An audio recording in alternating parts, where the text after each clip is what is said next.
बहुत पुरानी बात है। एक जंगल में एक गुरुकुल था जिसमें बहुत सारे बच्चे पढ़ने आते थे। एक बात की बात है, गुरुजी सभी विद्यार्थियों को पढ़ा रहे थे, मगर एक विद्यार्थी ऐसा था जिसे बार बार समझाने पर भी समझ में नहीं आ रहा था।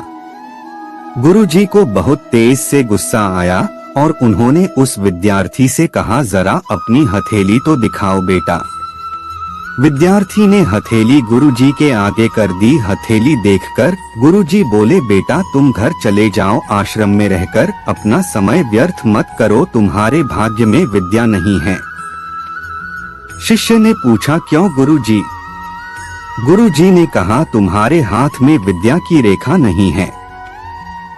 गुरुजी ने एक होशियार विद्यार्थी की हथेली उसे दिखाते हुए कहा, यह देखो, ये है विद्या की रेखा, यह तुम्हारे हाथ में नहीं है, इसलिए तुम समय नष्ट ना करो और घर चले जाओ और वहां अपना कोई और काम देखो। यह सुनने के बाद उस विद्यार्थी ने अपने जेब से एक चाकू निकाला जिसका प्रयोग वह रोज सुबह अपनी दातुन काटने के लिए करता था। उस चाकू से उसने अपनी हाथ में एक गहरी लकीर बना दी। हाथ में खून बहने लगा। तब वह गुरुजी से बोला, मैंने अपने हाथ में विद्या की रेखा बना ली है गुरुजी। यह देखकर गुरुजी द्रवित हो गए और उन्होंने उस विद्यार्थी को गले से लगा लिया।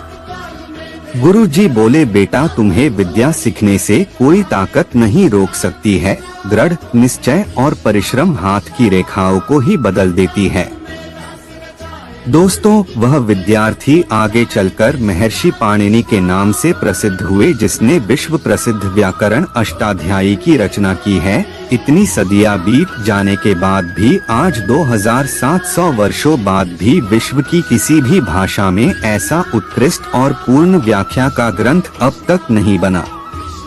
तो दोस्तों, इस कहानी की शिक्षा ये है कि लोग चाहे जो भी बोले, हम हर एक को गलत साबित करते हुए अपनी लगन और कठिन परिश्रम के दम पर जो चाहे वो सब कुछ हासिल कर सकते हैं।